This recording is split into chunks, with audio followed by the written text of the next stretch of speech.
Good evening and welcome to another edition of Kim's Corner. I'm Kim Brown, your host, and welcome to 2014. And it's been a while. I've been showing some reruns, and it's been a while for, Reverend Curtis Mincey over here. We usually do our little chit chat segment, so I haven't seen you in a while. So I thought I'd start off 2014 with a segment. But first, I want to have maybe a moment of silence for the passing of Amir Baraka. My condolences go out to, my deepest sympathies and condolences go out to his family. So, he's an author, a poet, an award-winning playwright and activist, and we just want to have a moment of silence for Mr. Baraka.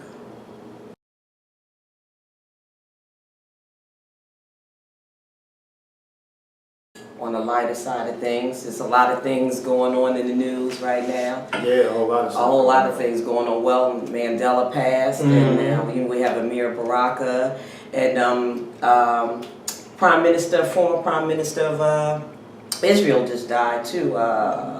Sharon, Ariel Sharon. He just passed too. So there's been a lot of things going on in the let me say something. 2014. Happy New Year. Happy New Year. I know we're talking all this doom and gloom stuff. Happy New Year. Happy New Year. How you doing? I'm good. I'm good. The New Year's been good. We had some problems during the end of the year, but the New Year's been good. Okay, good. Good to see you today. Yeah, good to see you too. So what's been going on? I haven't talked to you in a while. Well, same old thing. I'm still ministering, preaching the word of God, and I did move. The last time I think you interviewed me, I think I was over there on Mill Road. And I just remember that that's the last time we had actually spoken. Then some time had spread. My dad had just passed. Yeah. And so now I'm living in a new apartment. I'm moved from Irvington. Now I live in Newark. I'm a Newarker. Back to Newark. So that means you can vote in the next mayoral election. Actually, I finally got, what's the word I'm looking for? Registered. So, yeah. Good, because we got a lot of people running the campaigns, and we'll be heating up soon. I know the petitions should be circulating about now. Oh yeah, they'll be knocking on people's doors. Because I think they have to be in by February. I think the deadline is February, so they got to get those signatures. And there's so many people running. I really want to have everybody on my show that's running. You know what? Right now it's about 1,000 people running, but once they get the petitions in, we'll find out exactly who's going to run. So maybe after February we can get some of those people that we know that are certified to run that. It's interesting. When I was in Irvington, I really wasn't too much involved with the political process. Moved to Newark, and I found myself going to a couple of debates. Found myself going to like the councilman debates, and just went to a mayoral debate. One of the things I noticed, I see a slight problem, and it's just a small problem. See, we got 3 black candidates, right, and we have 1 Hispanic candidate. And what I see the problem being is with those 3 black candidates, I see a divide in the vote. And the divide in the vote for the black candidates means that the Latino candidate just might win. So what would be really slick is if somebody were to actually say, well, look, you know what? If we were to pool all our resources together, right, and pour them into one candidate, I'm not going to say which one. Darren Sharif. Okay, but You said which one? Did I say which one? Oops. No, but seriously, if they were to just pour into one, you can get all the black vote together, and then that would give that candidate a better chance of winning. I'm just saying. That's just a suggestion. Shafar. I'm gonna leave it. I'm going to leave. I don't know. I'm going to leave it alone. I just want to say that some people said they weren't going to run, and then they decided that they were going to run, and and I think it does split the votes. But I think that people really need to do their homework and their research and see who the best candidate is, because some people haven't done anything, and they're just out there now. You got people who have been out there all the time, that's always been doing things, so I think everybody should just do their homework and just research. Oh my goodness, we'll see who the better candidate will be. I've been to a couple of debates myself, and I enjoy the debates, but people just really need to do their homework. Don't listen to hearsay. You know, and just do your homework, do your research, because Newark is interesting as far as politics go. And you know, I talk to people from all over, and they say, "Boy, those politics in Newark, you know, we get it kicking." You know, you have our interim mayor now, Mr. Quintana, Louis Quintana. And he's down there, I guess, doing what he can do until July, until a new mayor comes in. Until the hammer comes down, that's and right. I haven't heard much from my senator. Now, you know, he was on the news everywhere, jumping out of windows, flying off of buildings and all of that. No, she But, didn't. you know, he's been quiet, as they say, a church mouse. I really haven't heard anything of really seeing him. I think I've seen him once. On television since he's been a senator, because I guess he has to park his behind down in the seat now. Yeah. You know, he can't be running around flying everywhere because he has to prove himself, because he'll be out. Oh, yeah, definitely. You know, he'll be out because, you know, we're not going to talk about what he did here. Nothing. So, oh, man. well, you know. The truth, you know, the truth. The truth is. And, you know, he's gone and kind of left this city in a mess. And whoever, you know, just like when Obama became president, whoever becomes the next mayor, it's a whole lot of work to do in this city. And whoever becomes the next mayor, we're going to have to work together. It would be nice. Some issues. It would be nice. To work together. Yeah, you know, it's unfortunate that a lot of times in the political scene, you see a lot of people who have a tendency to, it looks like they're playing games. It looks like it's like one of those things in which stuff that goes on behind city walls, you start to wonder if it's affecting the community. And the only reason why I say that, because it just doesn't look like it's affecting the community. You still got, you don't understand, people that are out of work, and still got these gangsters out here, you still got these drug dealers out here, still got a lot of homeless people out here. No gangsters no more. Oh, please. Well, you got these G's out here hanging out on the block, all right? You know, we're not going to go back to the 60s and 70s, all right? But it's just the fact that you look around and then you look at the different neighborhoods and then you're like, is anybody doing anything? I mean, you look at the houses and the way houses are falling apart, streets, the way they're falling apart, and you have to ask yourself, well, what are they doing in City Hall? I mean, are they bringing jobs in? You got all this downtown area, but... Well, yeah, they're like, Prudential is building a new headquarters there, like Panasonic came, and another thing has to be, too, you have to realize that there's going to be a big shift in the United States as a whole as far as the job markets go. Yeah, that's true. And people are going to have to start, because some jobs are just going to be obsolete. That's true. So people are going to have to start retraining themselves, and technology seems to be the move. And we're going to have set up programs, because education is the key. I was getting ready to say education is the key, and we're going to have to put some programs into place where people can get training so that they can go into these new jobs that are going to be, that, you know, that are coming. Yeah. You know, and okay, so now you're talking about training and education. You know, and I know you work for the school system, but sometimes not yeah. much anymore. You know, I'm not going to talk bad about we're not going to talk system. about that. Well, that system is failing.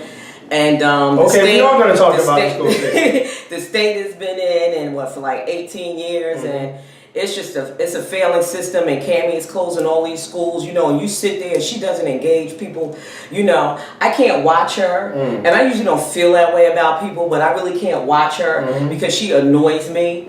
You know, and you know, she just seems like she's disengaged to the public, and I see people come and parents come, and she sits there and she goes like this, and she sits there and she's writing, and she's like, I really don't care what you say, I'm going to do what I'm going to do anyway, you know, and that type of attitude. But the parents have to get more involved. It has to be something drastic is going to have to happen to change that system, whether it be that all the parents keep their kids at home and all the teachers walk out, or whatever it is. Wasn't there a strike, a school strike some years ago? Because I'm not. Well, they haven't under wasn't this contract. Yeah, it's been a while since. But I'm saying it did happen one time before that there was. Now Chicago, they walked out, contracted, no contract. All the teachers got together and they walked out. And some of these teachers are scared they're gonna lose their jobs, but they're gonna lose them anyway because there's a master plan. So they need to get out there, and everybody needs to band forces together. But the parents really have to get involved, because I think that they pay more attention,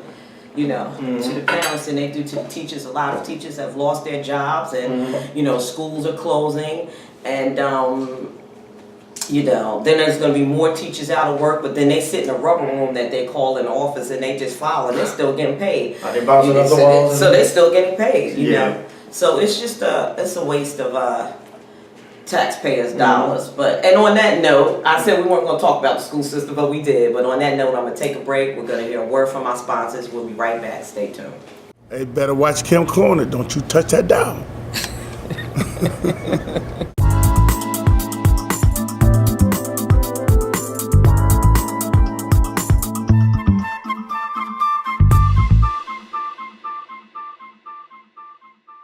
And welcome back. Welcome back. So, you know, it's just a lot of things that's going on and a lot of turmoil and a lot of things that are going on in the system. So we'll have to see what's going to happen with the closing of these schools. They're trying to put all these charter schools in, and it's just a big mess right now. And the state has just really failed, and they need to go.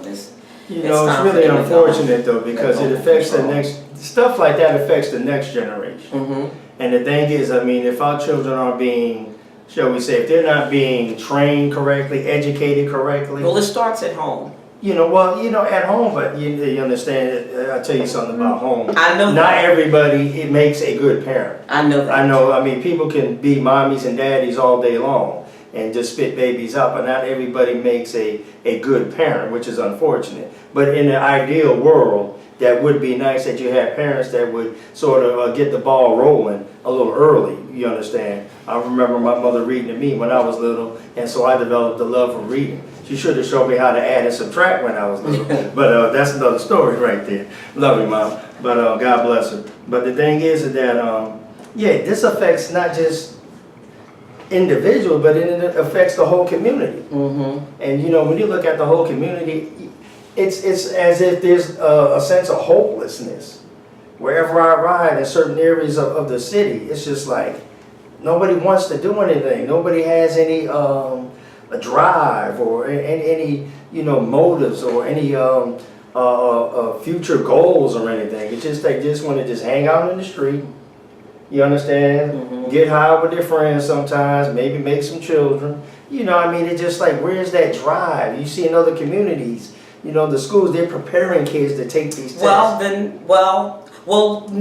that's what they do in the system now with the curriculum. But what they're doing is they're preparing kids to take tests, but just taking tests doesn't work. They're just training them to take tests, so they don't retain the information. So the information is not there. So as soon as the test is over, the information is gone. Right. So they're not actually teaching them and training them to how to retain information and how to process it and how to use it. So, you know, that's the failure in it. That's the failure with No Child Left Behind when they saw that didn't work. It didn't take out a rocket scientist to figure that out. So, you know, these are some of the things that, you know, we're faced with. That's.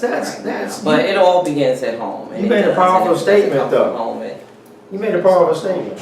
I mean, I'm just saying the fact that you said, well, they just train them to take tests. That's it. I mean, it's like you take the test, you pass the test. So then I guess what they get rewarded for whatever, you know. Yeah, because they can't remember the thing. They can't remember what they learned the day before. And then when you have the breaks and they go home, everything that you taught them, they lose. They forgot it. They forgot it. Yeah. Friday comes, Monday comes, you got to start it all over again because they just don't remember. They cannot retain information. Okay, now being that you're a teacher, would you happen to have a hypothesis or a theory as to why that is? Why they're not retaining information? Because they're not taught to retain it. Okay. Because there's so much pressure on the test. Also, they're taking these tests. Okay. These tests. You know, and so they're just not even taught. The process is different now. You know, like we used to do our times tables and we write them and we repetitiveness, and that's how we learned it. Now, if you tell a kid to write that times table 10 times, they tell you that's corporal punishment. But that's how we learned. But now it's corporal punishment. Wow. So that's how we learned, and that's why we know. What's that we stuff? And that's why they don't. I didn't want to spend and talk about the school system now. It's a whole lot of things. Okay, well, talk about something. What else? And it's something, but I left it in my bag, and so I might need to get it out my if my producer can hand me, he it's right there on that chair. Can you hand her? Because there's some events. There's some events they don't put that big old purse on camera. I have a It's there's some denim? events that's coming on. It's in a notebook. I have a little notepad. We're gonna do But this. what now. kind of events are you talking about? Well, it's an event that's coming to Symphony Hall, Okay. and it's a play. Are you gonna be in it? No, I'm not. Oh, because she talking like she gonna be No, in it. it's a notebook that has shoes on it. It's a big thing. It's a date book, and it has some papers in it, but the papers fell out, so now you have to dig in my bag. Okay, so on the note of the school system, they've been having like a solidarity every Friday. Okay. So it says Save Our Schools, and Save our schools. and it Save says come our together schools. with the Newark Teachers Union to save our students and save our schools. What can you do? Get involved in your child's school. Join the school PTA, PTO, PTSA. Don't vote for politicians who scapegoat teachers and push for more charter schools and support mindless testing for kids. Hey, we And just talking support about politicians who support public education. So every Friday, expect updates about Fight Back Fridays. It's called Fight Back Fridays, and how you can support your neighborhood school. Okay. So that, that's something that we could do. You have so many budget cuts and everything, and after 18 years of state control, it's a failure, and it has been a failure. So we'll go. So this, and sometimes I know if you're riding down the street, you'll see them on Fridays outside of school. People are protesting. So honk your horns in support, of that. So this is the other event that's coming up. So we're gonna talk on the lighter side. I see weed. And, Is that a hair event? It's called. I can't really. It's called Supernatural, and it's a play. Supernatural. And Kim Coles is going to be. It's going to be at Symphony Hall, and it's about 7 women who confront their hair and themselves. Hair. So it's about going back to the natural, because you see a lot of women you see more women now like you did in the 60s that are wearing natural hair. I'm getting ready to come out with a new look soon, I think. Call her. Call her. Kim Angela Davis. I'm going to have a new look, and it starts actually on Friday, January the 17th. It's the 17th, the 18th, the 19th, and the 20th, and it will be at Newark Symphony Hall. So I'm going to put up a little posted at the end of the show, and Kim Coles is in it. And one of the women that has something to do with it, I think she just created a new hair product for natural hair, and it's going to be in Whole Foods. So, we're supposed to get a new Whole Foods downtown. Really? Yes. Oh, okay. They're supposed to be opening a Whole Foods down. It's that whole thing with the Prudential Center and the Whole Foods. And I think that Rector Street project with Shaq, which I asked him about, but he didn't want to talk about it then when I interviewed him that time when they did the Cityplex. I can't talk about it right now. So this is Candace Kelly, Audrey Kelly, and Gilda Rogers. They're the ones, the sisters that are doing this play, and it's starring Kim Cole. So that should be an interesting event, and that's going to be at Newark Symphony Hall. So we've had a lot of things going on too in the news too about the over the holidays. Target got targeted. Yeah, they did. Big time. They stole somebody's breach, and they got people's information to use their credit cards. They got a lot of information. They got access to like their bank account information. Their they said they got passwords their email accounts, and they said stuff, at first they thought it affected 30 million people. Now they're talking about maybe 70 million people, and that's what's happening in this age of technology and trying to be a cashless society. So maybe we have to start using cash again. Hey, look, and ain't nothing wrong with the Benjamins. How you doing, Ben? It'll keep you out of debt. It'll keep you out of debt. So that means if you don't have the dollars, then you can't. How about that? See, now this is the teacher. She's talking wise, wisdom. If you can't afford it, don't buy it. You don't need it right now. So there's interest rates, Yeah, trust me, yeah. It's been a lot of things. So, and for my seniors, I just want to advise some of my seniors, because we have a lot of seniors to watch the show. And when people call and you get stuff, people want your social security number. Don't do it. Things like that. Just don't do it. If you have another family member, talk to another family member, because you need to be safe too, because you live on fixed incomes. And we need to watch out. I live on a fixed income too. We're all living on fixed incomes right now. And so to protect yourself, just don't give out any information over the internet. If you get any phone calls, don't give out any information over the phone. And it's funny but not funny. I watched the movie Identity Theft, a thief.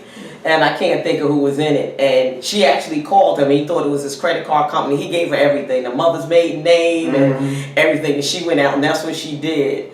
and it was called Identity Thief. I think that was the name of it. And it was just interesting how she got his information. So please, I advise all my seniors and some young people too, just don't give out that type of information. Yeah, that's when you get all these people we got a lot of stuff in this little segment. Oh yeah, you did. Yeah, you did. Anything else? I mean, there's been some stuff going on in the world. I mean, you know, what's up with Mayor Christie, Governor Christie? Oh yeah, he's been. What is it, Bridgegate? Yeah, Bridgegate now. Exactly, because I mean, got Bridgegate. You know, I mean, things going on, and you say that you're not knowing about it or not aware of what's going on. It's really interesting. But to shut down a bridge, you know, to shut down to a bridge to the point where it has one lane. That's about especially you going to the George Washington Bridge. Of all the bridges. That's crazy. And people are suing. I don't know. Yeah, emergency services can't get by. Yeah. People are actually suing. It's a class action suit. Yeah, class action suit. People late for work. You understand? And so, I mean, that's messing with their hours. Yeah, emergency services can't get by. And there's some other stuff that's going on. But I was watching him, and I mean, you know, I like to listen to Governor Christie talk, but I don't know if he can. I actually know I think that this just might be just a little publicity stuff. I'm just saying. Some people think it was a conspiracy because the mayor of Fort Lee didn't support him. Yeah. But he was a Democrat. Mm-hmm. You know, he didn't turn face on his party, you know. He wasn't two-faced. You know, he supported a Democrat instead of supporting a Republican. So, you know, I don't know whether Christie, he is a bully, but I don't know whether he did anything like that. You know, I don't know. I don't know. And I think the fall person is not really the fall person, but, you know, it's always got to be a fall guy. And so we'll see how Bridgegate develops. Yeah. Well, even if it wasn't a publicity stunt, he's still getting some publicity from it. So but he's not getting the kind of publicity I think that he wants this time. It's still publicity. Yeah, any publicity is publicity. You know. Yeah. So. Wow. Boy. We got a lot in on this little segment. Yeah, you're real good. We got a lot in. It was a lot to say. Yes, there was. I hadn't seen my viewers. I'd like to thank all my sponsors who sponsored me to help make a successful 2013 Kim's Corner. Keep the donations and advertising coming in and the subscriptions. And, you know, you can email me at kimscornertv18@aol.com for more information on how to become a subscriber or a sponsor if you would like to advertise on Kim's Corner. So, we got a lot of information in. We're going to see what happens, what progresses in the school system. North election is getting ready to kick in. The politics is going to be an interesting race, I think. Yeah, it's definitely going to be interesting with all these individuals. So we'll see what develops. Yeah, but you know who to vote for. You know who to vote for. Curtis Mincey for mayor, 2014. Do your research. Don't let anybody tell you anything about other candidates. Research it on your own. That's the best advice that I could give you. So I gotta do homework. Dude, that's right. Homework. You have homework to do. So, Curtis, it's a pleasure. Always. Always. Yes, ma'am. I'd like to thank you for coming on Kim's Corner doing our chit chat segment. I'd like to thank my guests for watching Kim's Corner, and I'll see you next time. Peace. Fabulous.